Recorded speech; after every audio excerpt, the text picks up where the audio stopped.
ಇನ್ನೇನ್ ಹೇಳ್ಬೋದು ನೀವು? ಈ ಕಡೆಯಿಂದ ಹಿಡಿದ್ರು ಆ ಕಡೆಯಿಂದ ಬಿಟ್ರು ಅಂತ. ಆಡೋರ್ಗೆ ಏನಿದೆ ಕಾನೂನು ಅನ್ನೋದು ಗೊತ್ತಿರಲ್ವಲ್ಲ, ಆ ತರ ಮಾತಾಡೋರ್ಗೆ. ಬೆಳಗ್ಗೆ ರಾತ್ರಿ 8 ಗಂಟೆಗೋ 9 ಗಂಟೆಗೋ ಟಿವಿಲ್ ಕೂತ್ಕೊಂಡು ಮಾತಾಡೋರು ಒಂದಿನ ಕೇಸ್ ನಡೆಸಿದ್ರೆ ಗೊತ್ತಾಗಿಲ್ಲ.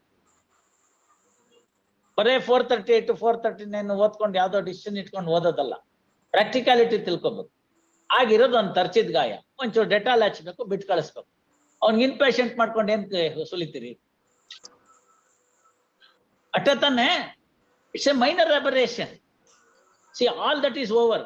ಇನ್ನಿರೋದೇನು? ಅವನ ಡಾಕ್ಯುಮೆಂಟ್ ಇರ್ತಾನೆ, ಸಸ್ಪೆಂಡ್ ಆಗಿದ್ದಾನೆ, ಆಕ್ಸೆಸ್ ಟು ದಿ ಡಾಕ್ಯುಮೆಂಟ್ಸ್ ಇಲ್ಲ, ಮಾಡಿರೋದೇ ಹಲ್ಕ ಕೆಲ್ಸ. ಹೆಂಗಾಗ್ತಾನ್ರಿ? ಕೆಲ್ಸ ಹೋಗ್ಬಿಡ್ತಲ್ಲ. ಆಯ್ಕೊಂಡ್ ತಿನ್ನೋ ಕೋಳಿ ಕಾಲ್ ಕತ್ತರಿಸಿದ್ರು ಅಂತ ಗಾದೆ. ಈ ಕೋಳಿ ಇರುತ್ತೆ ನೋಡಿ, ನೀವು ಸಾಕಿದ್ರೇನು?